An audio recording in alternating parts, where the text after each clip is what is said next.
मंगलम भगवान वीरो मंगलम गौतम गणि मंगलम कुंद कुंदार्यो जैन धर्मोस्तु मंगलम सर्वमंगल मांगल्यम सर्वकल्याणकारकम प्रधानम सर्वधर्माणां जैनम जयतु शासनम जैनम जयतु शासनम। बीतरागी देव शास्त्र मांगल्यम सर्वकल्याणकारकम प्रधानम सर्वधर्माणां जैनम जयतु शासनम जैनम जयतु शासनम।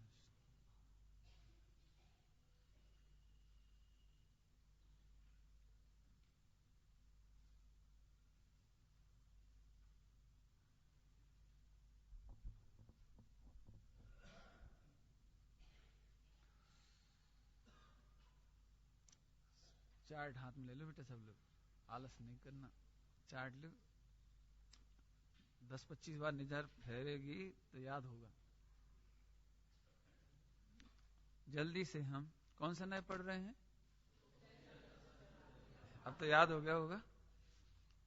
इसको सम्यक ज्ञेय क्यों कहा? क्योंकि ये भी सम्यक ज्ञान में जाना गया है, केवल ज्ञान में जाना गया, इसलिए इसको सम्यक ज्ञेय कहा। वैसे सम्यक ज्ञान का अंश है वो, जिसकी चर्चा नीचे नए में लिखी है। सम्यक श्रुतक ज्ञान का अंश है ये। काय का अंश है? सम्यक श्रुतक ज्ञान। लेकिन नए कहते हैं सम्यक श्रुतक ज्ञान के अंश को, अर्थात समझने को। दो तरह के नए हैं, ज्ञानात्मक नए और वचनात्मक नए। ज्ञानात्मक नए और वचनात्मक, अर्थात हम एक एंगल से समझते हैं तो ये ज्ञानात्मक नए, और एक वचन के द्वारा कहते हैं या समझते हैं, ये वचनात्मक नए। याद रहेगी। ए हीरो, क्या कहा हमने? नए कितने प्रकार के हुए? कौन कौन से? हाँ, ज्ञानात्मक और वचनात्मक। वचनात्मक मतलब वचन के द्वारा कहना सुनना, और ज्ञानात्मक माने ज्ञान में उस एंगल से समझना। जैसा अपन एक विकल्प चला, एक विकल्प आया अंदर अंदर, तो वो ज्ञानात्मक नय हो गया। और हमने एक एंगल से कहा, ये वचनात्मक नय हो गया। लेकिन दोनों ही सम्यक श्रुतक ज्ञान का अंश है। हालांकि मुझे परीक्षा लेनी नहीं चाहिए, लेकिन मैं जल्दी से ले लेता हूं। परीक्षा लेने का मतलब है कि जब पूरा पढ़ा दें तब पूछा जाए। बोलो भैया वर्धमान, यह मेरा मंदिर है, तुम ऐसा कहते हो कि नहीं कहते हो? मानते हो कि नहीं मानते हो? मानते हो। तो फिर ये कौन से नए से सच्चा है तुम्हारे लिए? हाँ, ये कौन जवाब देगा? इनको ये औपचारिक सद्बुद्ध व्यवहार नए से कहते भी हैं, मानते भी हैं, तो इन्हें कौन से नए से सच्चा हुआ ये है? क्या भाई, कौन बताएगा इसका जवाब? मिथ्या नए है। देखो जी, क्यों है मिथ्या नए जी? है? मानते भी हैं। अच्छा, इसलिए अभी हम फिर से पूछते हैं, ठीक है भाई? यह मेरे भगवान हैं, महावीर भगवान मेरे भगवान हैं, यह नए कौन सा है? असद्भुत व्यवहार नए। लेकिन मिथ्या दृष्टियों को कोई नए नहीं होता। आत्मा के अनुभव किए बगैर ये मेरे भगवान हैं, ये मेरा मंदिर है, ये मिथ्या नय है। क्योंकि औपचारिक असद्भुत व्यवहार नय भी सम्यक ज्ञान का अंश है। तुमको सम्यक ज्ञान हो गया? हो गया। जब तक आत्मा का अनुभव नहीं हुआ, आत्मानुभूति नहीं हुई, सम्यक ज्ञान नहीं हुआ, तो सम्यक ज्ञान का अंश भी नहीं होता। इसका मतलब ये निकला कि हम इतना पढ़ रहे हैं, पढ़ा रहे हैं, सब कुछ कर रहे हैं, लेकिन यह अभी सम्यक ज्ञान नहीं बनेगा। कब तक नहीं बनेगा? जब तक आत्मा का अनुभव नहीं करोगे। समझ में आया? तो हमारा पढ़ाना और आपका पढ़ना तब तक मिथ्या ही रहेगा। जैसे अब दृष्टांत, जैसे नाटक में किसी का विवाह हुआ, नाटक में किसी का विवाह हुआ, तो बताओ वो शादीशुदा है कि कुंवारा है? बताओ, कुंवारा ही है, तो शादी तो होगी उसकी। कि नाटक में शादी हुई है, ऐसे ही हम वास्तव में अभी रिहर्सल कर रहे हैं, प्रैक्टिस कर रहे हैं ये सब। असली सम्यक दर्शन होने पर ही, असली सम्यक दर्शन माने ये असली नय तब बनता है जब आत्मा का अनुभव हो जाता है। इतनी बात ध्यान रखना। सारे नय किसको लागू पड़ते हैं? बहुत बढ़िया। अब अपन आ जाइए जल्दी से, नय का नाम बोलिए, विशेषता बताइए। हाँ, संयोगी पदार्थ से संबंध स्थापित करता है, अर्थात संयोगी पदार्थ से संबंध, कल हमने बोला था, अर्थात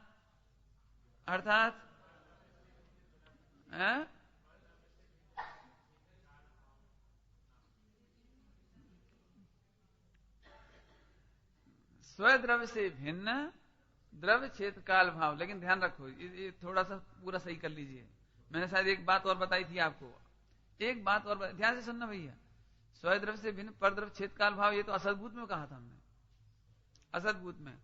यहां दूसरी बात है, संयोगी पदार्थ से संबंध। हमने आपको पहले दिया, दूसरे दिन ही बताया होगा, फिर से ध्यान से सुन लीजिए, परीक्षा में गड़बड़ नहीं करना। संयोगी पदार्थ से संबंध स्थापित करता है, माने देह से भिन्न, ये लेना, देह से भिन्न जो पर पदार्थ है, संयोगी पदार्थ हैं, उनसे संबंध स्थापित करता है। ये जो नय है, इसकी विशेषता क्या है? संयोगी पदार्थ माने इस देह से भिन्न माता पिता पत्नी बच्चे मकान दुकान धन दौलत देश, अब द्रव्य क्षेत्र काल भाव सब। लेकिन ध्यान कितना रखना है? देह से, अब तो याद रहेगा, या गड़बड़ नहीं करना। असद्भूत में हमने कहा था स्वद्रव्य से भिन्न पर द्रव्य क्षेत्र काल भाव का मेरे में असद भाव होने से वो असद्भूत है। याद रहेगा सुमित? अब कलम फिर पूछ लेंगे। आगे चलिए। उपचरित, इसका मीनिंग बता दिया। यहां उपचरित का अर्थ, यहां उपचरित का अर्थ उपचार का उपचार, या उपचार में उपचार कह दो, या उपचार का उपचार। आपको ध्यान होगा, ये मेरी मां है, ये उपचार, और इनका उपचार करके हमने दूसरे में दृष्टांत घटाए थे ना, रेलगाड़ी में माताजी खसको। ऐसे यहां पर उपचार और उपचार का उपचार, इतना ध्यान रखना। आगे चलिए। असद्भुत माने अन्यत्र प्रसिद्ध धर्म का अन्यत्र आरोप करना। प्रसिद्ध धर्म तो किसी और का है, और किसी और में उसको प्रसिद्ध करते हैं, माने कहते हैं। इतनी बात ठीक है? आगे चलिए। व्यवहार माने दो को या अनेक को एक कहने वाला, एक कहने वाला, दो को एक। अब नए, नए देखिए, नए संयोग का अर्थात सम्यक ज्ञेय का ज्ञान कराने वाला, संयोग का ज्ञान कराने वाला, सम्यक श्रुतक ज्ञान का अंश, सम्यक श्रुतक ज्ञान का अंश। श्रुत ज्ञान का अंश अकेला नहीं लिया, श्रुत ज्ञान अकेले का अंश नहीं, सम्यक श्रुतक ज्ञान। समझ में आया? सुमति और सुश्रुत ज्ञान का अंश, ऐसे सुश्रुत ज्ञान का अंश, सुमति ज्ञान का भी नहीं। हाँ भैया, 5 प्रकार के ज्ञान में से कौन से ज्ञान में नए होते हैं? कौन कौन से ज्ञान में नए होते हैं? 8 प्रकार के भेद है ना ज्ञान के, मालूम है? 5 ज्ञान के नाम मालूम है? मति, श्रुत, मनोपर्याय और मालूम है 5? बस तो 8 के नाम याद हो गए आपको, केवल कु और सु लगा दो। कुमति, कुश्रुत, कुअवधि, सुमति, सुश्रुत, सुअवधि, मनोपर्याय और केवल ज्ञान। कितने हो गए? 8 हो गए। 8 में से कितने कितने ज्ञानों में नए लगते हैं? मात्र सुश्रुत ज्ञान या सम्यक श्रुतक ज्ञान, इसमें ही नए लगते हैं, बाकी और कहीं नए लगते नहीं है। समझ में आया? अच्छा, आगे चलिए। तो श्रुत ज्ञान का अंश है, इसका नाम नए। ठीक है? नए कथन कर्ता, वचनात्मक नय की बात कर रहे हैं हम, ध्यान रखना। वचनात्मक नय, वचनात्मक नय माने किसी अपेक्षा से कहना, सुनना, कहने की बात चलती ना ऐसे। उपचार से अनेक को एक कहता है कि करता है? अनेक को एक करता है कि कहता है? बस कहता है, करता तो नहीं है, इसलिए मानना भी नहीं। बहुत बढ़िया। इसके प्रयोग अपन ने कल पढ़ लिए थे, पूरे पढ़ लिए थे कि नहीं? पढ़ लिए थे। हाँ, अब आके देखिए, इसी में देखिए प्रयोग में ही, पूजा व्यापार का कर्ता, पूजा का कर्ता और व्यापार का कर्ता इसी नय से कहा जाता है। भारत हार गया तो मैं हार गया, अरे यार आज तो हार गया, नहीं नहीं बोलते, बोलते भारत का मैच हो जाए, किसी से हार जाए भारत तो क्या बोलते हैं? अरे यार आज तो हार गए। ऐसा लगता है जैसे अपन नहीं, तो ऐसा इसी नय से बोला जा सकता है। नगर एवं परद्रव्य में आत्मा पसर गया, श्री समय सार जी, कलश नंबर 171, कलश नंबर 171। माने ये आत्मा मानो पसर गया, पसरता नहीं है लेकिन तुमको ऐसा लगता है। नहीं, भारत की हानि में मेरी हानि, भारत के लाभ में मेरा लाभ, ऐसा लगता है। चलिए अब प्रयोजन जल्दी से देखिए। जैन मंदिर और शिव मंदिर में स्वयं का लोक व्यवहार समझा चुके हैं। ये मेरा जैन मंदिर है, ये मेरा मंदिर है, माने जैन मंदिर है, तो अन्य मंदिरों से उसका लोक व्यवहार भिन्न हो गया। ये मेरा घर है, मैंने दूसरों घर से भिन्न कर दिया, समझ में आया? ये मेरी माता है, मैंने अन्य से भिन्न कर दिया। आगे समझ में आया? इस तरह से स्व और पर स्त्री का व्यवहार, नगर, व्यापार, धन आदि के लोक व्यवहार की स्थापना होती है। जान बची तो लाखों पाए, देह बची तो मकान तो और बन जाएंगे। अभी जान बची तो लाखों पाए, ये कहावत इसी में आती है। जान को बचाओ, मकान नहीं बच रहा हो तो कोई बात नहीं, जान बची तो, जान बचेगी तो अपन और कमा लेंगे और मकान बना लेंगे। एक मकान के चक्कर में हार्ट अटैक नहीं करो। नहीं, पैसा चला जाए, व्यापार में हानि हो जाए तो आत्मघात की जरूरत नहीं है, क्योंकि जान बची तो लाखों पर कमा लेंगी। ये सीख हो गई इसमें से थोड़ी सी। हार्ट अटैक नहीं करना बिल्कुल भी, हार्ट अटैक नहीं करना मैंने ब्लड प्रेशर भी नहीं करना, टेंशन में भी नहीं रहना और आत्मघात भी नहीं करना। इसकी चर्चा आप समझते रहना। एक इसमें बहुत अच्छा पॉइंट लिखा है, छोड़ के मत आओ पढ़ो और छूट जाएगा। लोगों को क्या लगता है हम कपड़े छोड़ेंगे तब सम्यक दर्शन होगा, जब घर बार छोड़ दें, गृहस्थी से छूट जाए, दुनियादारी से छूट जाए, तब भैया कुछ होगा। नहीं, पढ़ने सुनने से कुछ नहीं होगा, कुछ करो तो सुनो, छोड़ के मत आओ। वो तो छूटा ही हुआ है, तुम्हें क्या छोड़ना, छूटा ही हुआ है वो तो। तुम आओ पढ़ो सुनो समझो, छूट जाएगा। छोड़ना नहीं, छोड़ना नहीं, छूट जाएगा। बुखार छोड़ के दवाई मत खाओ, आओ दवाई खाओ, और फिर बुखार छोड़ना पड़ा तो छूट जाएगा। आगे समझ में? आगे देखिए, एक बहुत बढ़िया पॉइंट है जिसकी चर्चा मैं कर रहा हूं, और ये आपके लिए बहुत सुंदर पॉइंट है, आप ध्यान से सुनिए इसे। नमक लाने से तो खीर मीठी नहीं होगी, परंतु नमक छोड़ने से भी खीर मीठी नहीं होगी। ये मार्मिक पॉइंट है, बहुत ही अच्छा। समझ गए नहीं समझे? हाँ, जीवों को ऐसा लगता है हमने स्त्री पुत्र आदि को छोड़ दिया फिर भी तो सुख नहीं हुआ। नहीं, लोग ऐसे प्रश्न करते हैं, हमने ब्रह्मचर्य ले लिया फिर भी तो सुख नहीं हुआ, शादी नहीं करी फिर भी तो सुख नहीं हुआ। पॉइंट समझ में आ रहे? नहीं, कि भले आदमी नमक डालने से तो दूध मीठा नहीं होता, लेकिन नमक छोड़ने से भी दूध मीठा नहीं होता। पॉइंट समझ आ गया नहीं आया? है? ऐसे स्त्री पुत्रादि को इकट्ठा करने से भी सुख नहीं होता और उनके छोड़ने से भी सुख नहीं होता। औपचारिक असद्भुत व्यवहार नहीं कि जितने कथन हैं उनसे सुख होता ही नहीं है, तो उनके छोड़ने से भी सुख नहीं होता। नहीं ऐसा है, मैं समझाता हूं, ध्यान से सुनो, बहुत अच्छी बात है। क्योंकि हमारी पूरी नजर धर्म के नाम पर, पुरुषार्थ के नाम पर, यहां तक कि मुनि बनने के नाम पर भी यहीं अटक जाती है।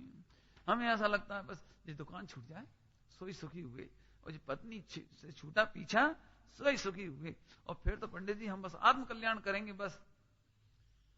लेकिन मैं कहता हूं अभी देख लेना अच्छी तरह से, लोगों के ऐसे प्रोग्राम बनते हैं कि जी 2-4 साल में बच्ची की शादी हुई, व्यापार बच्चों को सौंपा, और अपन तो अपने 10-5 लाख लेकर के बिल्कुल देवलाली में चले जाएंगे, सोनागिर में चले जाएंगे, और कहीं चले जाएंगे, सम्य शिखर जी चले जाएंगे। और ऐसे लोग वहां जाकर के फिर बहुत दुखी होते हैं। इसका मतलब नहीं जाना ये नहीं कह रहा हूं, और दुखी होने जाना इसलिए मैं कहता हूं दुखी होने नहीं जाना। निवृत्ति होना बहुत सरल है, लेकिन निवृत्त चित्त होना बड़ा कठिन है। सुख होता है निवृत्त चित्त से, निवृत्ति से नहीं। क्या बोले? निवृत्त चित्त हुए बिना निवृत्ति बोझ रूप है, दुख रूप है, कष्ट रूप है, कुंठा रूप है, घुटन रूप है। और निवृत्ति के बाद निवृत्त चित्त होता है, ऐसा नहीं। निवृत्त चित्त हो तो निवृत्ति सार्थक होती है। जल्दी जल्दी पॉइंट बोल रहे हैं, समझ में आ रहा है कुछ? क्या कहा? निवृत्त चित्त हो तो निवृत्ति सार्थक होती है। निवृत्ति लेने लायक नहीं है, निवृत्त चित्त करने लायक है। फिर से सुनो और सुन लो, अब 4 से 8 पॉइंट बोल दी जल्दी जल्दी। निवृत्ति कर्म के उदय की वस्तु है, और निवृत्त चित्त पुरुषार्थ की वस्तु है। निवृत्त चित्त के लिए भेद विज्ञान चाहिए, सार्थक तत्व ज्ञान चाहिए, आत्मज्ञान चाहिए। उसके बल पर निवृत्ति होगी तो आनंद होगा, और नहीं हुई इतनी घुटन देखी है, देखिए इसलिए कह ही रहे हैं हम आपको। आप ऐसा नहीं समझना कि जी ऐसी पोल क्यों खोलते हैं। लोग डिप्रेस नहीं हो जाएंगे, फिर डिप्रेस नहीं हो जाएंगे। सच्चा ज्ञान होना चाहिए, निकलने से पहले सच्चा ज्ञान होना चाहिए। हम तो ऐसे जीव चाहते हैं जो निकले और जैन शासन की पताका बने, जैन शासन के प्रतीक बने। लोग उन्हें देखकर कहेंगे ये है देखो ब्रह्मचर्य, ये है, ये देखो त्याग, ये देखो आराधना, देखना हो तो ये है आनंद, देखो। अब इस पे चर्चा बहुत हो सकती है 1-2 घंटे, लेकिन अभी मैं नहीं करूंगा। इसकी चर्चा तो हम स्पेशल जीवों के लिए करेंगे, जब जो स्पेशल बैठेंगे उनके लिए बताएंगे विस्तार से। आप लोगों के लिए इतना ही बहुत है। समझ में आया? अरे रे निवृत्ति की भावना मत भाओ, निवृत्त चित्त बनाने का उपाय करो। समझ में आया? इसीलिए आज वर्तमान में आप देख रहे हैं, कारनामा भी देख रहे हैं 99% में। निवृत्त चित्त नहीं था तो बाहर आकर के भी प्रवृत्ति में पड़ गए, प्रवृत्ति में पड़ गए। करोड़पति सेठ और मुनि बन के रह गए। बस इतने भी समझना बस। क्यों कि अब तुम फ्री हो 24 घंटा, तो क्या करोगे? लोग ऐसा कहते अब क्या करोगे? तो एक काम करो, आप थोड़ा हमारा ऑफिस देखते रहना, आप थोड़ा बहुत हमारा जो अकाउंट देख लेना, थोड़ा आप नौकरों को देख लेना, थोड़ी हमारी भोजनशाला संभाल लेना।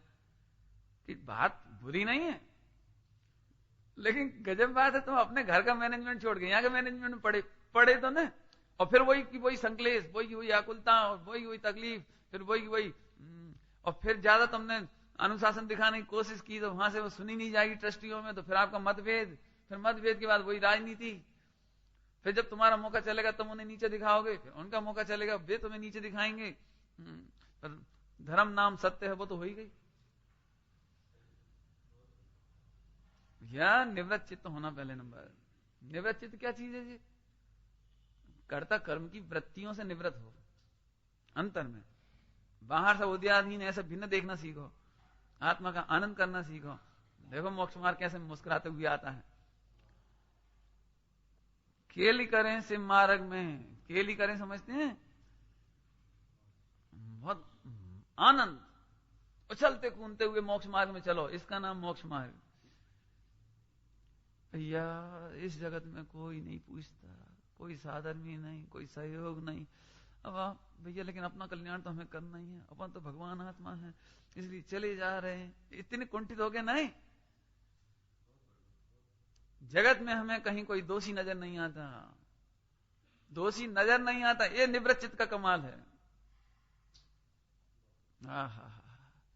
और अपने में परिपूर्णता नजर आती है, ये निवृत्त चित्त का कमाल है। ये हमने आंसर शीट बता दी। मैथमेटिक्स तो आपको हल करना पड़ेगा, मैं नहीं बता, अभी मैथमेटिक्स मैं हल नहीं कर रहा हूं, वो मैथ सॉल्व तो आप करना, लेकिन उसका उत्तर यह है कि अपने में परिपूर्णता के वेदन में आनंद होता है और जगत में समस्त जगत के संयोगी पदार्थ या पर पदार्थ निर्दोष नजर आते हैं। जी इसका उत्तर है, लिख लेना भैया। नहीं आई समझ में? लेट सोने का ये नतीजा है। चलिए कोई बात नहीं। दृष्टांत समझ में आया कि नहीं आया? नमक लाने से तो खीर मीठी नहीं होगी, हाँ, और लेकिन नमक को छोड़ देने से भी खीर मीठी नहीं हो जाएगी। भैया मिठाई बनाना है, अच्छा साहब सामान लाओ, ले आए। क्या मिठाई बनाना है? कि रसगुल्ले। तो क्या ले आए? कि नमक ले आए साहब, और बेसन ले आए, और बोलो साहब लौंग ले आए, काली मिर्ची ले आए, लाल मिर्ची ले आए, बोलो बोलो। तो उसने गुस्से में आके कहा हटाओ इन्हें, हटाओ यहां से। जो आ गया हटा दिया, अब बनाओ। अरे कैसे समझ? तो हमने इन्हें हटाने के लिए कहा है, गलत चीज आ गई थी उसे हटाने के लिए कहा, तो लाने से तो नहीं बनता, तो हटाने से बनती है। ऐसे कपड़ा पहनने से तो मोक्ष नहीं होता, तो कपड़े हटाने से मोक्ष होता है क्या? कि साहब अनादिकाल से एक भूल की थी कि मैंने स्त्री पुत्र आदि गृहस्थी को जोड़ा, लेकिन आज समझ में आया कि गृहस्थी में सुख नहीं है, इसलिए मैंने गृहस्थी को छोड़ा। अच्छा गृहस्थी में सुख नहीं है तो गृहस्थी छोड़ा, तो छोड़ने में सुख कहां? पॉइंट पकड़ने देना, पकड़ में आ रहा है पॉइंट? नहीं तो फिर बताओ रसगुल्ले कैसे बनेंगे? भैया रसगुल्ले की सामग्री से बनेंगे। मैंने रसगुल्ला कार्य है तो उसका कारण सामग्री इकट्ठी करो। ऐसे ही सुख है तो उसका सुख का कारण भगवान आत्मा है। आपकी दृष्टि इधर से हटाकर इधर करी, इससे काम नहीं चलेगा। इधर करोगे तो काम चलेगा। तो इतने भी समझ लेना, ठीक है? आगे चलें। औपचारिकता सद्बुद्ध व्यवहार नहीं की जितनी चीजें थी उन्हें जोड़ने छोड़ने से काम नहीं चलेगा। अच्छा तो फिर मुनि नहीं बने? अरे तुम तो ऑटोमेटिक बनोगे, हम तो बनवा चुके कल परसों ही, बताया था ना। जब हमें उपचार से इसमें सुख दिखाई देता, कहते हो दिखाई भी नहीं देता, उपचार से सुख है नहीं कहते हो, अरे उपचार से तो छूट जाता है, बस खत्म। इसलिए नग्न दिगंबर मुनि दशा भी इसी में आ जाती है। हम उसके निषेधक नहीं हैं, लेकिन उतना करने मात्र से अपने आप को बड़प्पन आ जाए, क्रियाकांड से महानता चढ़ जावे, मैंने इतना छोड़ा। अभी क्यों तुम धर्मात्मा हो? सबके पास लिस्ट है सुरेंद्र जी, अपनी अपनी धर्मात्मा की, काय की धर्मात्मा की लिस्ट है। मैंने साहब आलू छोड़े, तो आलू छोड़े, ये तो नमक छोड़ा, धर्म कैसे हो गया? जैसा मैंने रात्रि का पानी भी छोड़ दिया पंडित जी, 25 साल हो गए बिल्कुल, मरू चाहे जीव, लेकिन रात्रि का पानी भी छोड़ दिया। ये तो नमक छोड़ा, ये तो तुमने सब। और सप्त व्यसन छोड़े ना, क्या गजब। जब जब धर्म की बात चलो तो लिस्ट कौन सी बनती है? नमक हटाने की। कौन सी लिस्ट बताते हो? बोलो ईमानदारी से बोलो।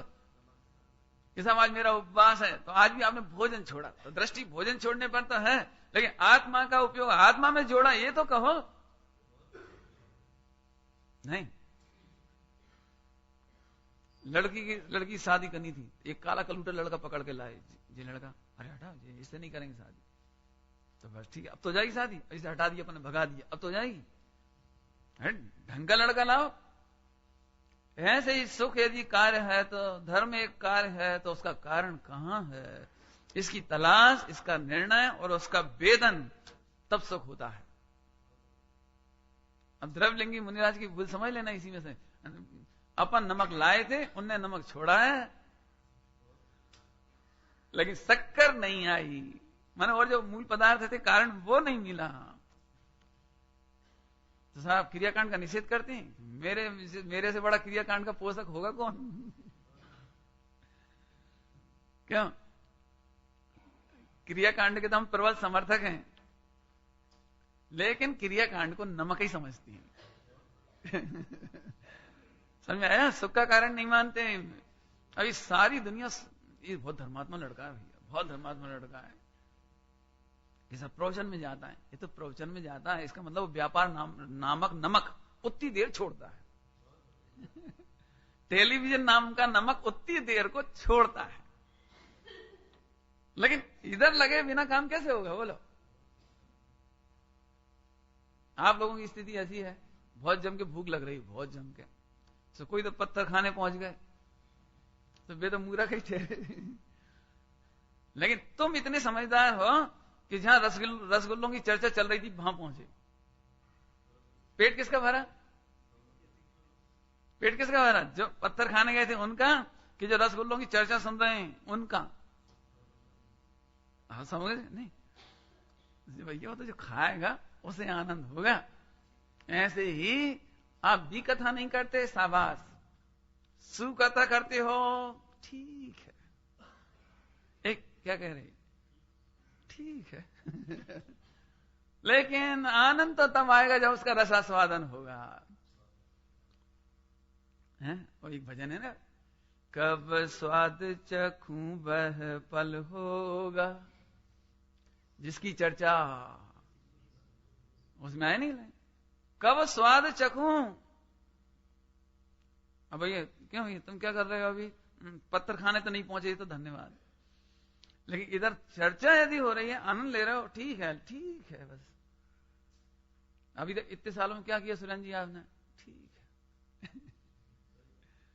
असर जी इतने दिनों में क्या हुआ, ठीक है बस। तो फिर आनंद तो तब होगा, सुख तो तब होगा, धर्म तो तब होगा जब उसका रसास्वादन होगा। इस पॉइंट में से समझ लेना, बहुत विचार करना। ये सब होमवर्क की चीजें हैं सारी। आगे चलिए, पाप पुण्य धर्म का कारण नहीं है। पाप पुण्य धर्म का कारण नहीं। कौन? औपचारिक असद्भुत व्यवहार न्याय संबंधी कथन ना तो पाप के कारण है, ध्यान से सुनिए, न पुण्य का कारण है और न धर्म का कारण है। बहुत कठिन बात है जी, समझानी पड़ेगी भैया। नए लोग हों तो जरूर स्वागत है उनका, हमें पुराने लोगों को भी समझने के लिए स्वागत है। औपचारिक असद्भुत व्यवहार नए, जैसे 1 करोड़ रुपया दान दिया, ना उससे पाप होता है, ना उससे पुण्य होता है, ना धर्म होता है। कि साहब देखो, धर्म नहीं होता है यहां तक तो बर्दाश्त कर सकते हैं, लेकिन जब आप कहते हो पाप पुण्य भी नहीं होता, ये हमें नहीं समझ में आई। नहीं, बहुत खतरनाक पॉइंट है ये, नहीं आया समझ। देखो अभी तक अपन ने सुना था कि क्रियाकांड करने से धर्म नहीं होता, तो यहां तक तो बर्दाश्त थी, कल ही कहा था। लेकिन आप कह रहे हो कि पुण्य पाप भी नहीं होता, ये बात हमें समझ में नहीं आई। मतलब हम इतना बड़ा मंदिर बना रहे हैं और आप कह रहे हो उससे पुण्य भी नहीं होगा और धर्म भी नहीं होगा, तो ये तो हम ये सोच रहे थे चलो कोई बात नहीं है, मूलधन नहीं से तो बोनस ही सही। क्या पुण्य तो, पंडित जी पुण्य तो होगा कि नहीं होगा है? अब ये तो बहुत विस्तार मांगता है, मांग दे ही दें, अब क्या करना है, इस पर तो विस्तार करना ही पड़ेगा, नहीं तो ऐसे हो गया कि चक्रव्यूह में घुस तो गए और निकल नहीं पाए। ठीक है, अब क्या करें, जब सोनगढ़ वाले तो ऐसे कहते हैं, नई नई बातें निकालते हैं, जाने कहां से लाते हैं, पता नहीं क्या क्या होता है। भैया परद्रव्य के परिणमन से तेरा परिणमन कैसे होगा? दूसरा व्यक्ति भोजन करे, व्यवहार से माता यह तो कह सकती है कि सारे परिवार ने भोजन कर लिया तो समझ लो हमारा तो मन भर गया, हमने भी भोजन कर ही लिया, समझो बस। नहीं, माता भोजन करा के भी प्रसन्न हो जाती है, अरे भैया अरे कर लिए, अब क्या है, कर तो लिए भैया, सबने कर लिए, सबने कर लिए, कह तो सकते हो, लेकिन परमार्थ में तुम्हारे पेट में एक कण नहीं पहुंचा। ऐसे ही हम दान आदि को पुण्य कह सकते हैं, ये औपचारिक सद्भुत व्यवहार न है। पुण्य को धर्म भी कह सकते हैं हम बाहर की क्रियाकलापों को धर्म की क्रिया कह सकते हैं। समझना ध्यान से जरा, हम पंच कल्याण को धर्म की क्रिया कह सकते हैं, व्रत उपास नियम संयम को भी धर्म की क्रिया कह सकते हैं, और पुण्य पाप की क्रिया भी कह सकते हैं, क्योंकि उपचारित असद्भुत व्यवहार न है। वो कहने में बाधा नहीं है, क्योंकि उपचार से कह रहे हैं। लेकिन ईमानदारी की बात है, ईमानदारी की बात की पाप पुण्य और धर्म का उससे किंचित मात्र भी संबंध नहीं है। जैसे कोई बच्चा गाली दे या किसी को धक्का दे दे, तुम पाप लगेगा, पाप लगेगा, तुम्हें पाप लगेगा, ये उपचार से कहा है उसको हमने। लेकिन धक्का देने का नाम अकेला पाप नहीं है, क्योंकि जो धक्का नहीं देंगे उन्हें क्या होगा फिर, नहीं आया ना समझ में? ध्यान से सुनना, मैं आपको सरल कर ही देता हूं। मैं पहले आपको फार्मूला बताता हूं। फार्मूला कौन सा फार्मूला लग रहा है यहां पे, आप फार्मूला लगाना कि पाप पुण्य और धर्म परिणाम से रिलेटेड है। एक व्यक्ति बाहर में कोई क्रिया ना करे लेकिन अनुमोदना भर करे तो पाप है कि नहीं? अनुमोदना भर करे। जैसे एक सांप निकला और किसी ने लाठी से मारा और हम बैठे, हमने कुछ कहा नहीं, देखा केवल, लेकिन अंदर में कहा बढ़िया मारा। तो सुनो, उन्होंने सांप मारा और मारने का पाप आपको भी लगा। आप टेलीविजन पर फिल्म देखते हैं, कोई भी चीज देखते हैं, उसमें आप कर कुछ नहीं रहे हैं लेकिन आप प्रसन्न हो रहे हैं, बढ़िया पिटा और लगे ऋषम और लगे, तो आपने हत्या करने का पाप बांध लिया। तुम तो सोच रहे थे क्रियाकांड से पाप, लेकिन ये तो निकल रहा है क्रियाकांड से भी अनंत गुना पाप। यदि क्रियाएं करने मात्र से पाप हो तो बहुत लोगों को तो पाप ही नहीं लगेगा और बहुत सारे लोगों को कभी मोक्ष नहीं होगा। दिगंबर मुनिराज गमन करते हैं और उनके शरीर के निमित्त से भी बहुत सारे जीव मारे जाते हैं, वो इसी नए का विषय है। लेकिन यदि इस तरह से देखा जाए तो फिर उन्हें मोक्ष कभी नहीं होगा, क्यों? श्वास लेंगे तो जीव मरेंगे, श्वास छोड़ी जाएगी जीव मरेंगे, आहार विहार करेंगे जीव मरेंगे, तो फिर तो कभी मोक्ष होना ही नहीं। अब इसलिए जैन शासन कहता है क्रिया कांड से पाप नहीं लगता। यदि क्रिया से पाप लगे तो फिर मुनियों को मोक्ष कभी नहीं होगा। और आगे चलो, स्वर्ग गति के देव, देव गति के देव, वे सारे जीवन पानी छानने का, तो पानी पीते ही नहीं है, तो पानी पीते नहीं तो अनछने पानी में जो इतने हजार जीव मरते हैं ना, तुम्हारे तो छानने से भी मरते हैं, वे तो पीते ही नहीं है लाखों वर्षों तक, तो फिर उन्हें तो सदा पुण्य नहीं लगेगा फिर। और जो पुण्य करेंगे तो फिर एक इंद्रिय में कैसे जाएंगे? समझ आया? उन्हें इनकम टैक्स का चक्कर नहीं है, तो वहां बाहर का कोई क्रियाकलाप नहीं है, वहां कोई फैक्ट्री नहीं चलती जिसमें औद्योगिक हिंसा हो, तो वो भी दिखाई नहीं देती ऐसे तुम्हारी जैसी है। वहां गेहूं खाते ही नहीं है तो सुलह कि नहीं सुलह इसका चक्कर ही नहीं। तो इसका मतलब तो भी पुण्य ही पुण्य का थोक बंद करते चले जाएंगे, तो इसका मतलब उन्हें तो एक इंद्रिय में कभी जाना ही नहीं चाहिए। और मनुष्य में तो रोज ही हिंसा होती है। रोटी बनाने जाओ, पानी छानने जाओ, असंख्यात जीव मरते हैं। झाड़ू लगाने जाओ, असंख्यात जीव मरते हैं। भगवान की पूजा करने जाओ तो असंख्यात जीव मरते हैं। तो फिर अब जैनियों को तो फिर मनुष्य गति वाले को तो कभी पुण्य होगा ही नहीं, वो पाप ही पाप इकट्ठा करेगा। इसका मतलब उसका उत्कर्ष तो कभी हो ही नहीं पाएगा। अब सोचो जरा, शांति से सोचो। मैं आपको अभी तो उलझा ही रहा हूं, समझ लो भैया। एक आदमी के पास 1 करोड़ रुपया है तो फिर वो पैसे ही वालों का धर्म रह गया, बस गरीबों का धर्म नहीं रहा। क्यों? जो पैसे वाले होंगे वे दान देंगे, वे धर्मात्मा होंगे, वे मोक्ष में चले जाएंगे, और गरीब आदमी तो बेचारा रह ही जाएगा। कि ना, पुण्य पाप और धर्म तीनों परिणाम के आश्रित है, संयोग के आश्रित नहीं है। अब सुनो वर्धमान, तुम 1 लाख रुपये दान करोगे और तुमसे ज्यादा पुण्य मैं कमा लूंगा। क्या? मैं अनुमान ना करूंगा, अरे रे भैया धन्य है ये इनके परिणाम, धन्य है ये पैसा, धन्य है मंदिर, वाह कितने लोगों को सम्यक दर्शन हुआ। सच्ची बात बताऊं, मुझे आप बुरा नहीं मानना, ईर्ष्या भी नहीं मानना इसे। ये तो मेरी पढ़ाने की एक शैली है, पढ़ाने की एक शैली है कि सबसे ज्यादा फायदे में मैं हूं इस पंच कल्याणक में। क्योंकि दिन रात सपने तो मैं देख रहा हूं ना, आपके लिए तो प्रोफेशन है, आपके लिए तो एक होने वाली, ठीक है हो जाए छुट्टी नहीं।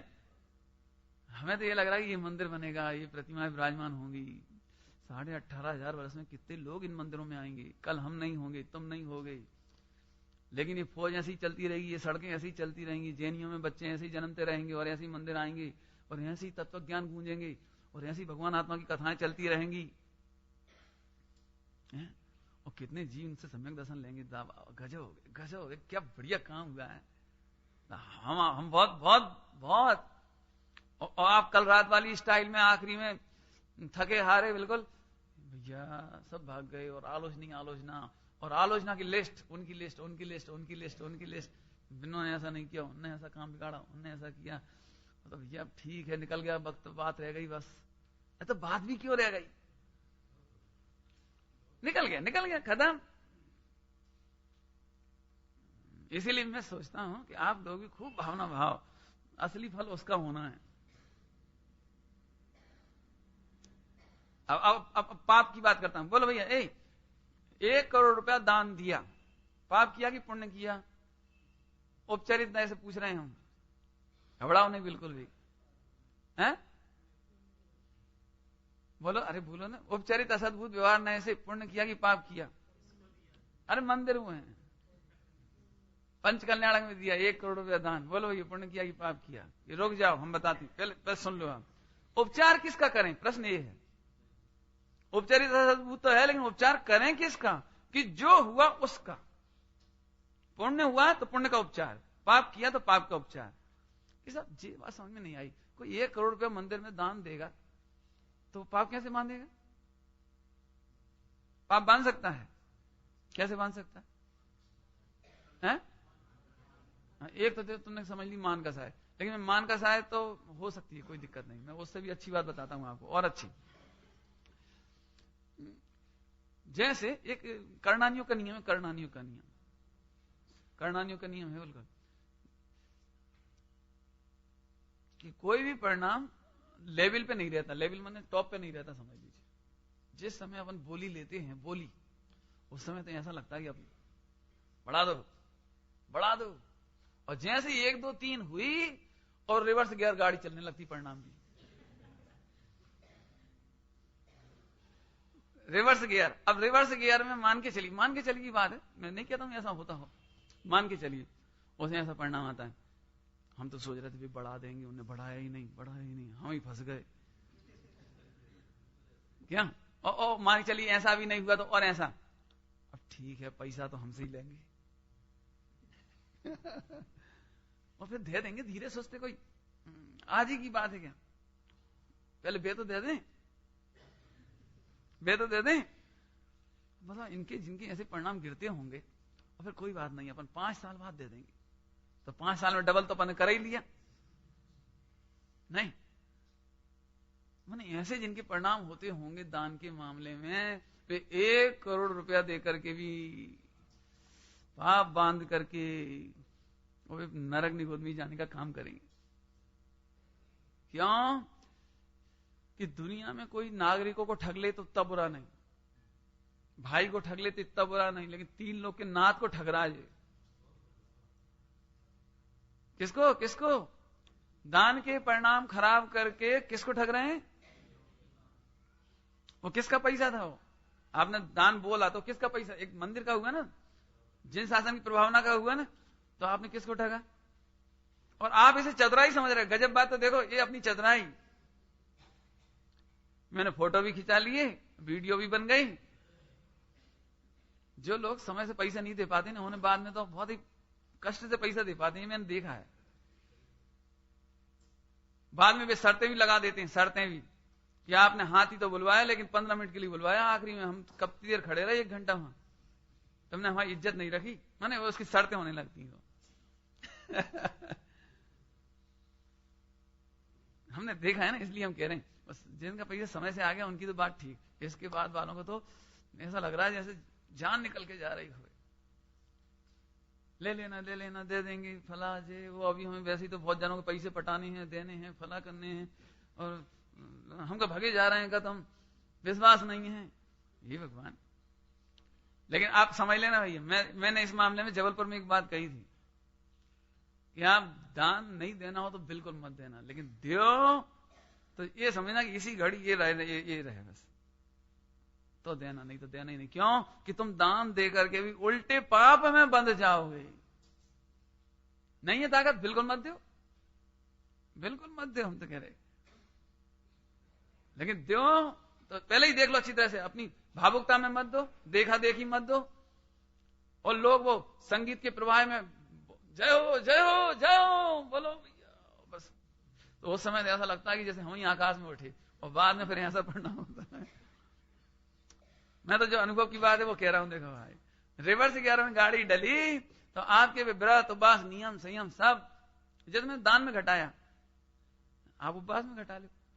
उपवास के समय लेने के समय नियम ऐसे ऐसे होता है, ऐसे ऐसे एक उपयोग इधर झांकता है, सब लोग उपवास करेंगे, अपन नहीं करेंगे तो कैसा लगेगा, फिर मंदिर में सब बैठ के भक्ति करेंगे, अपने को कैसा लगेगा, फिर वे करेंगे, ऐसे ऐसे कुछ कुछ चलता रहेगा। और फिर ले लिया, ठीक है आज उपवास करेंगे, ठीक, फिर बाद में अब कोई बात नहीं है, अब काउंट डाउन शुरू हो गया, वो 24 घंटे की बात है, फिर 23 घंटे की बात है, 22 घंटा की बात है, अब 5 ही घंटा और बचे, बस 2 ही घंटे की बात हो रहा है। नहीं, यहां तो अभी 1-2 जनों ने बताया था हमको कि पंडित जी हम तो रात को 12 बजे ही तारीख बदल जाती है हमारी। मैंने हमारी 14 अनंत 14 और रात को 12 बजे खत्म, व्रत खत्म, 14 के दिन व्रत खत्म होते नहीं, तो रात को 12 बजे खत्म, आराम से सारी छूट, होटल में चलो चाहे कहीं जाओ। अज्ञानता में बेचारे जीव नाना प्रकार के पाप कर बैठते हैं। तो तुमने 10 दिन भी धर्म नहीं किया। बात यह नहीं कि उस दिन क्या किया, उतनी देर में क्या किया, हमारी समझ सच्ची नहीं है तो हमने पाप ही किया। आया कि नहीं आया? अब फिर से चलो, तो बाहर में जो संयोग के क्रियाकलाप हैं, संयोग के क्रियाकलाप समझ में आया? पूजा पाठ दान व्रत उपवास सब, इनसे पाप का बंद भी नहीं होता, पुण्य का बंद भी नहीं होता, और धर्म तो समझ में नहीं आया तो पूछ लेना भैया, मैं जानता हूं ना, क्योंकि लोगों को ये तो कल्पना ही है बिल्कुल, पानी छाने से धर्म होता है। अच्छा धर्म नहीं होता, चल पुण्य तो होता है, इतने जीवों को बचा रहे हैं। तो ध्यान से सुनना मेरी पूरी बात, फिर से कह रहा हूं ध्यान से सुनो। मैं एक लाइन का फार्मूला बताऊंगा, सब जगह घटा लेना। जीव बच गए इससे पुण्य नहीं हुआ, जीव बचाने का परिणाम है ना, इससे पुण्य हुआ। पुण्य तो हुआ, अब इधर का उपचार उधर करते हैं, इसका नाम उपचारित असद्भुत व्यवहार। पकड़ में आया कि नहीं आया? आपको बचाने के जो परिणाम हुए ना, परिणाम अंदर में, उस परिणाम का उपचार करके कहा पानी छानना दया धर्म है। अब तो समझ आया? देख देख करके चलना। आप खूब बोलो, अब कोई दिक्कत नहीं, अब समझ गए ना, अब खूब बोलो, देख देख करके चलना ये धर्म है भैया, भगवान की पूजा पाठ करना धर्म है भैया। लेकिन समझने के बाद और समझे ही नहीं तो है नहीं समझ। बताओ भैया, एक जगह बाजे बज रहे थे, बाजे बज रहे थे कि शादी हो रही थी? क्यों भाई क्या हो रहा है? बाजे बजती को देखकर पूछा क्या हो रहा है? शादी। कौन की? अरे बाजे बजने का ही नाम तो शादी है। अब बोलो मिथ्या हुआ ना? पहले घर में किसी की शादी है ओरिजिनल, तो फिर वो बाजे बज रहे हैं, उसका नाम शादी होना। भैया जी क्या हो रहा है? मिठाइयां बन रही हैं। क्या हो रहा है? कि शादी हो रही है। कि साहब जी टेंट लग रहा है जी, क्या हो रहा है? कि सब शादी हो रही है। तो आप खूब उपचार से बोलो, कोई दिक्कत नहीं, लेकिन तुम्हें असली मालूम होना चाहिए किसकी। नहीं क्यों? तुम्हें आज मंडप लगवा दें तो शादी हो जाएगी, और मिठाई बनवा दें तो शादी हो जाएगी, और बाजे बजवा दें तो शादी हो जाएगी? कि ऐसे नहीं होएगी। अगर कहने में समझ आए, उपचार भी कब लागू पड़ा? पानी छानना पुण्य है, उपचार कब लागू पड़ा? जल्दी बोल दो। जब पानी के जीवों की रक्षा करने का, सावधानी का निष्प्रमादी भाव हो तो। आगे समझ में आ गया? तो उपचार से लागू पड़ेगा। पंडित जी आप इतने पीछे क्यों पड़ जाते हैं इतनी सी बातों की? आप पूछ सकते हो इतनी सी बात के पीछे इतने क्यों पड़े? तो सुन लो, ये भी ध्यान से सुन लो। इसलिए पीछे पड़े हैं कि तुम्हें ये लगता है पानी छानना ही धर्म है, तुम्हें उपचार की खबर नहीं, किधर का उपचार किधर हुआ। अशोक जी तो आज ये हालत है कि पानी का छन्ना का बिल्कुल पिताजी की धोती, शादी ब्याह में पिताजी की धोती लटका दो बस, बाप बड़ी बड़ी टंकियां रहती और एक धोती लंबी चौड़ी बिछा दो और पानी छन गया बस। अथवा तो वो थैलियां बांध दो ऐसी ऐसी, फांसी का फंदा बांध दो ऐसे बस। समझाने की जरूरत इसलिए नहीं कि आपके बता चुके हैं ये बातें, इतना इशारा ही करना है हमें। जब हमें लगता है क्रियाकांड से धर्म होता है तो हम क्रियाकांड भी करते हैं, लेकिन अविवेक पूर्वक करते हैं। फांसी बंद बताई ना फिर से, तब नहीं बांधना भैया पंच कल्याण में। हाँ तो फिर पता है क्या फायदा है। क्या तुम मछली पकड़ती हो? पकड़ लिया करो, एक जाल डाल दिया और मछलियां उन्हें पकड़ ली, फिर देखो उन्हें तड़पते होगी, बिलकते होगी, मतलब जैनी हो कि अत्याचारी हो। माने अभी जैनी कोई मछली पकड़े, जाल में फंसाए, तो अपन उसे महादुष्ट कहें, महादुष्ट, अपने मंडल में से निष्कासित कर दें, गेट आउट, तमें समय सारजी सामड़वा लायक नहीं, भगा देंगे उसे अपन, समझ में आया?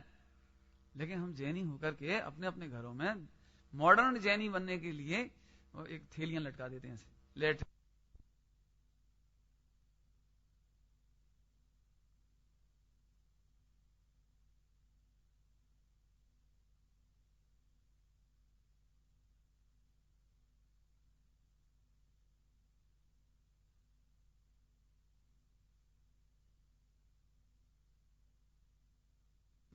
मैं तो कहना, अब इस मामले में प्रवचन बंद करा देना चाहिए, मीटिंग कर लो पहले आप और मेरे से पूछो उपाय क्या करें साहब, मंदिर में क्या करें, घर में क्या करें, बहुत सरल उपाय है,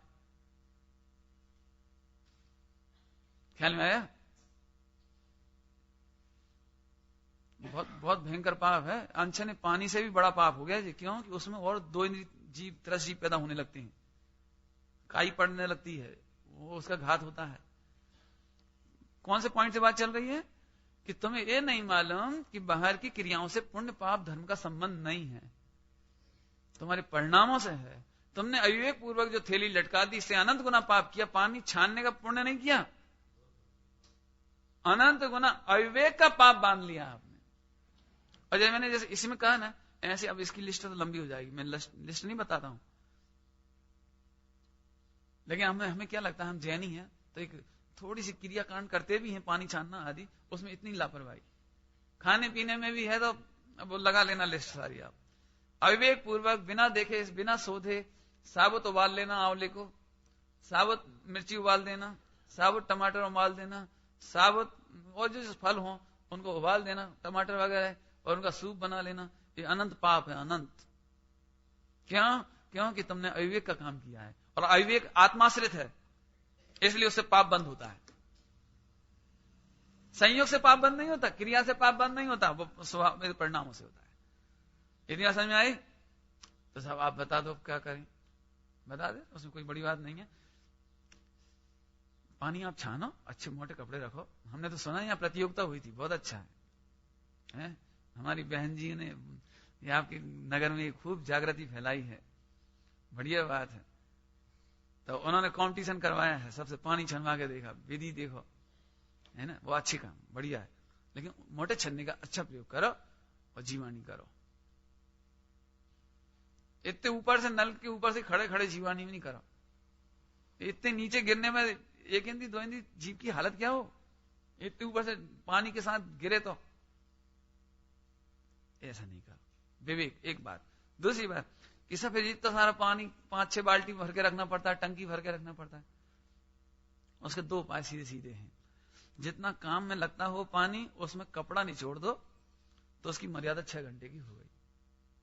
सुबह 7 बजे करते हो तो 1 बजे तक का आपको बिल्कुल 1 बजे तक का पानी की मर्यादा हो गई। तब तक आप चौका चूल्हे से निपटाओ, दूसरी बार फिर छानो तो शाम को 1 बजे से लेकर शाम को 7 बजे तक के लिए मर्यादा हो गई। जितना पानी लगता है अपने अनुमान ज्ञान का विषय हो, उतना पान कर लो। कपड़े निचोड़ देने से उसकी मर्यादा हो जाएगी, करते चले बस। अब ऐसे मंदिर में भी आजकल तो इलेक्ट्रिक मशीनें आती हैं, पानी भर के रख दो, कितना पानी लगता है, 1 टंकी लगता है। सुबह भरा 12-2 बजे तक के लिए पर्याप्त पानी हो गया, बस खत्म। कुनकुना पानी हो जाए, प्रासव हो जाए, या कोई चीज डाल करके, या वही कपड़ा निचोड़ने वाली पद्धति कर लो, जो सरलता में वो कर लो, लेकिन थैली बांध करके नहीं छोड़ो। पीने का पानी हो, प्रासव करके छोड़ दो, पीते रहेंगे शुद्ध जल। माने हम एक बात सुनना ध्यान से, सारे जगत को सदाचरण और शुद्ध आचरण और चरणानियों की शिक्षा देने वाले जिन मंदिर में ही यदि हम अनाचरण करेंगे तो फिर क्या हो? कपड़ा डालो उसके अंदर और उसे निचोड़ दो। उसे छन्ना, पानी का छन्ना है, कोई सा भी कपड़ा, साफ सुथरा टावल रखो, काली कुछ भी हो, उसे निचोड़ दो, उसका पानी से उसका स्वाद बदल जाएगा और उसका रंग बदल जाएगा। क्योंकि पानी की मर्यादा होती है स्वाद और रंग बदलने से और सुगंध बदलने से, तो उसकी सुगंध बदल जाएगी। इतना सरल काम है। और बाकी अपने घरों में छत हो, तो धूप में रख दो पानी, तो उसकी बढ़िया आंच लग जाएगी, तो प्राशक हो जाएगा। चाहेंगे तो सब हो सकता है। जितना पानी पीते हो टंकी में उतना भरो, उतनी मर्यादा कर दो 6 घंटे की, बच्चे पीते रहे, कोई दिक्कत नहीं। मंदिर में कोई 24 घंटे थोड़ी ना पीते हैं, या कहीं काम पड़ता है घरों में, काम जितना पड़ता है उतना रखो, थोड़ा सा अनुमान ज्ञान लगाओ और काम बिल्कुल बढ़िया हो जाएगा। अब इसमें भी कठिन लगे तो हमसे पूछ लेना, और नहीं तो आप हमें रख लो, हम कर दिया करेंगे सब काम। ये तो व्यंग की भाषा है। चलो अपन लौटो वापस, समझ में आया? सदाचरण में सावधान, पाप पुण्य होता है और धर्म भी होता है, लेकिन उपचार इधर का है। उपचार मैंने उपचार सिखाने के लिए कही थी बात। आगे चलिए, जो चीज समझ में नहीं आया पूछना, मुझे मालूम है ये कंफ्यूज करने वाली चीजें हैं थोड़ी सी। लोग व्यवहार में ऐसे ही समझाया जाएगा ये पाप है, लेकिन आप समझना पाप इधर से होता है। क्रिया में जितना पाप नहीं होता क्रिया में, उससे अनंत गुना पाप तो इधर के आश्रय से होता है, अविवेक से होता है। और इसके दृष्टांत दे दिए देवगति का। नरक गति में देखो कितना मारकाट है नरक गति में, लेकिन मारने का अभिप्राय ना होने से, मारने का परिणाम ना होने से वहां के जीव सारे के सारे पुण्य बांधते हैं। एक भी जीव पुण्य से वंचित नहीं होता। बोलो, सातों नरक के सारे नार की इतना पुण्य बांधते हैं सारे के सारे टोटल, कि वहां से निकल करके संगी पंचेंद्री होते हैं नियम से, इतना पुण्य बांध देती है।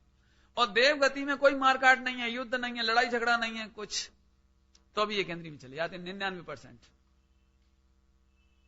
99% एक केंद्री में जाते हैं।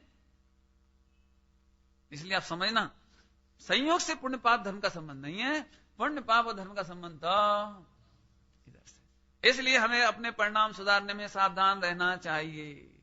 इसलिए पूजा पाठ में विवेक करना चाहिए और खाने पीने में भी विवेक करना चाहिए, क्योंकि परिणाम से उसका संबंध है। चरणान युग सिद्ध हो गया इसमें, ठीक है। अभी तक द्रव्यान युग सिद्ध कर रहे थे, आज चरणान युग भी सिद्ध हो गया इसमें।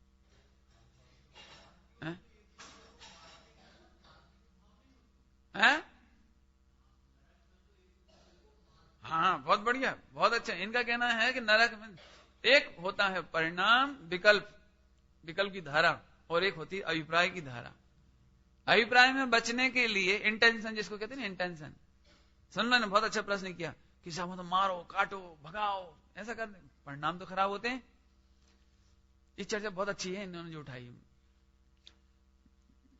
अब चलो इसी चर्चा के साथ इसका विराम करेंगे अपन सारी, है ना। इन्होंने जो प्रश्न किया इसको कहते हैं इंटेंशन, अभिप्राय।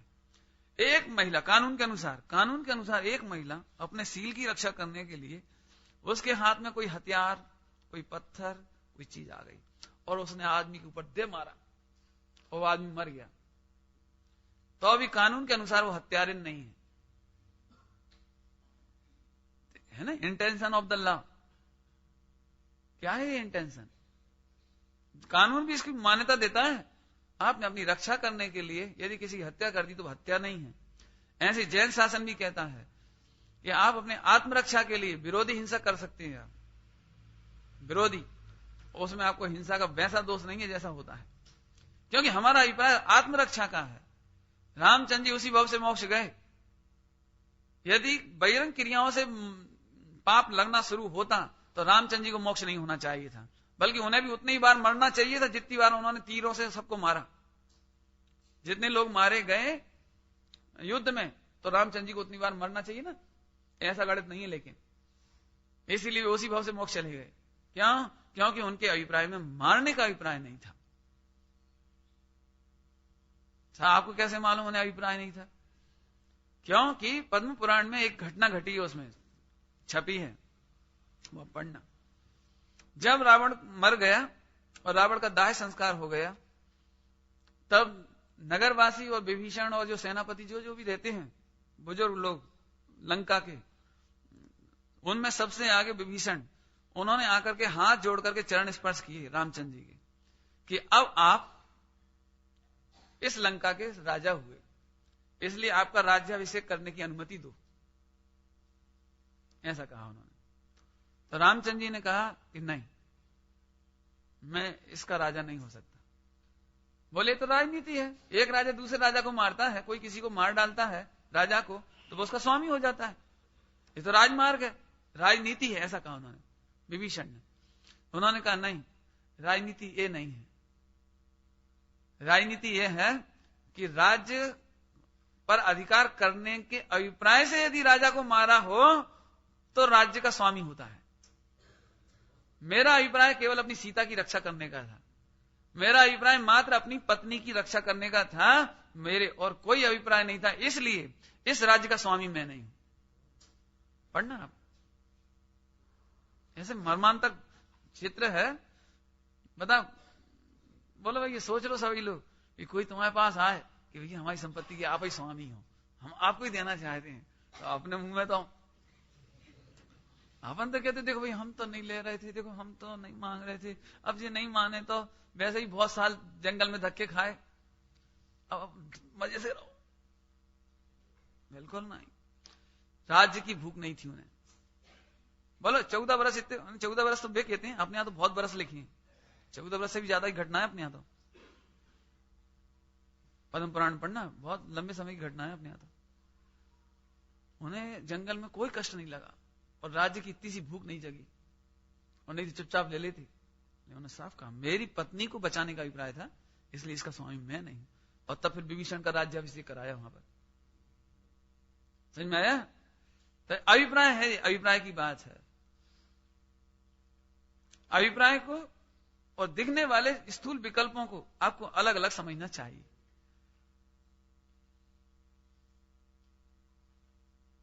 जो बेचैनी होती है, औदैहिक भाव, बेचैनी, कल ये चर्चा वहां भी हुई थी विनोद जी के यहां, और आप सबको भी सुनने और समझने जैसी है, इसलिए आपको भी कहता हूं। मरते समय कोई रोने लगे, बिलखने लगे, चिल्लाने लगे, हाय, तो आपकी नजरों में यह है कि इसका परिणाम बिगड़ गया, जबकि जिनवाणी कहती है ये केवल औदैहिक भाव है, परिणाम नहीं बिगड़ा इसका। परिणाम में तो शुद्ध चैतन्य है। निर्णय कहां जाएगा, विश्वास कहां जाएगा, श्रद्धा की पर्याय कहां जाएगी? श्रद्धा की परिणति नहीं बिगड़ी, शुद्ध चेतन का विश्वास नहीं बिगड़ा, प्रतीति नहीं बिगड़ी। हम कहेंगे उसका परिणाम अच्छा है, हम कहेंगे उसका परिणाम ठीक रहा। इसलिए शरीराश्रित क्रियाएं, मन वचन काय की क्रियाएं, इनको आत्मा के परिणामों में घटित नहीं करना चाहिए। शरीर में कुछ भी हो जाए, वाणी भी कुछ कहने लगे, आंखें रोने लगे, वचन बोलने लगे, विकल हो जाए, बिल्कुल रात भर बेचैन होए, तो आप ये नहीं समझना इसका मरण बिगड़ गया किसी का। आप बहुत आराम से देखिए, गजब बात है, बहुत अलग ही चीज है जी। एक बार बताओ, एक करोड़पति बिलख रहा है, तो मैं करोड़पति हूं इस विश्वास को कितना भंग होता है? मैं पुरुष हूं इस विश्वास का कितना भंग होता है? रोए, बिलखे, चीखे, कुछ भी करे, बता उस विश्वास का क्या होता है? ऐसे ही जिसने पूरे जीवन निर्णय किया तत्व ज्ञान का, भगवान आत्मा का, उस श्रद्धा का क्या होगा? उसका कुछ नहीं होता। हाँ, गजब बातें हैं भैया। इसीलिए नारकी को भी इतनी वेदना है बाहर की, और इतनी लड़ाई झगड़ा मारकाट है, लेकिन अंतर में मैं शुद्ध चेतन हूं, उसके बल पर सम्यक दर्शन टिका रहता है, और इतना पुण्य बांधता है, गजब बात। हम आप में से यहां 2 शत्रु बैठे हों, 2 शत्रु, और मेरी वजह से भी लड़ नहीं रहे, झगड़ नहीं रहे, प्रेम से देख रहे हैं एक दूसरे को, बातचीत भी कर रहे हैं, काम भी कर रहे हैं, लेकिन अंदर अंदर ऐसे चल रहा है, वे पाप ही बांध रहे हैं, और नरक में दोनों लड़ रहे हैं, दे दनादन लड़ रहे हैं, लेकिन अंतर में लड़ने का भाव नहीं है, वे पुण्य बांध रहे हैं। बोलो कौन समझेगा ये गजब बातें? सबकी बात है। सम्यक दृष्टि को आत्मा का श्रद्धान पक्का हुआ है, मिथ्या दृष्टि को खबर तो नहीं है, लेकिन वह भी केवल रक्षा के लिए लड़ रहा है। विरोधी हिंसा कर रहा है ना, रक्षा के लिए। मैंने क्यों कहा है कि नरक के सारे जीव इतना पुण्य मानते हैं कि संगी पंचेंद्रिय होते हैं। ये आगम वाक्य है। वास्तव में ये कर्णायुग नहीं होता भाई साहब, तो हम इस आत्मा को समझ नहीं पाते, कौन से परिणाम से आत्मा भिन्न है और कैसे भिन्न है। मुझे तो बड़ा आनंद आता सच में, ये तत्व ज्ञान की कृपा बहुत है। आया समझ में आया भैया? अब टाइम हो गया आपका, ज्यादा ही हो गया मेरे ख्याल से, नहीं तो समझ लेना भैया सब लोग अच्छी तरह से। अब जल्दी से इसको पढ़ो, पूरा करना है इसको। मात्र क्षणिक संयोग, देखो जन्म क्षेत्र आदि का ज्ञान कराना, समझ लेना इसको, नहीं समझ में आया तो पूछ लेना। सिद्धि किस किस की हुई? अब सिद्धि में मैंने 2 लिखी है, लेकिन पूरा जिनागम सिद्ध हुआ ऐसा लिख लो इसमें। समझ में आया? सिद्धि में हमने समाधि मरण और कसाय का अभाव लिखा है, लेकिन 5 पाप का भी अभाव, 14 गुणस्थान का भी, और पूरा द्वादशांग सिद्ध होता है इसमें। सावधानी, लो सावधानी में लिखा है पर की क्रिया या त्याग में संतुष्ट, अर्थात द्रव्यलिंगी भी इसी नय में आता है, इसलिए सावधान, केवल क्रिया में संतुष्ट नहीं होना, सावधान त्याग में संतुष्ट नहीं होना। और आपने कहता है परंतु अपने होते नहीं है। इस तरह से आपका पहला नया अपन ने पूरा किया, किया नहीं कह रहे हैं, होगा तो तब जब आप अपने में करते रहोगे। अब अपन कल से अनौपचारिक असद्भुत व्यवहार नहीं की चर्चा करेंगे। रिवीजन करा दिया ना, शुरू में करा दिया, शुरू में कराए थे। लेट आने वालों के हाथ में कागज भी नहीं दिख रहे हैं, ये जरूर सब लोग रखें, तो फिर अपन इसकी रिवीजन भी करा दिया करेंगे। अब आप इसको पढ़ लें, समझ लें, और आपस में देखो ये पॉइंट इसलिए आपको दिए हैं, इसको कॉलेज की भाषा में कोचिंग में वो देते हैं ना नोट्स, ये वो नोट्स हैं आपको। जैसे अभी हम आप कहेंगे, आपसे कहेंगे घर जाके आप चर्चा करो, तो जनरली दृष्टांतों की चर्चा करोगे, 2-4 बातों की चर्चा करो, पूरी नहीं कर सकते। लेकिन इसमें से आप सामने रख करके घंटों चर्चा कर सकते हो, होमवर्क कर सकते हो, एक्सपेरिमेंट कर सकते हो। इसलिए हमने आपको नोट्स दिया है। जिनवाणी में इतना बड़ा नहीं लिखा, वहां तो 1 लाइन लिखी केवल, परम भाव प्रकाशक नक्षत्र में केवल 1 लाइन लिखी बस, संस्कृत की और उसकी हिंदी, और फिर थोड़ा समझाने के लिए कहा है। अपन ने इतना प्रयोग करके देखा है, तो आप देख लेना। समय भी हो गया, फिर इसकी चर्चा करेंगे। ओम नमः शिवाय।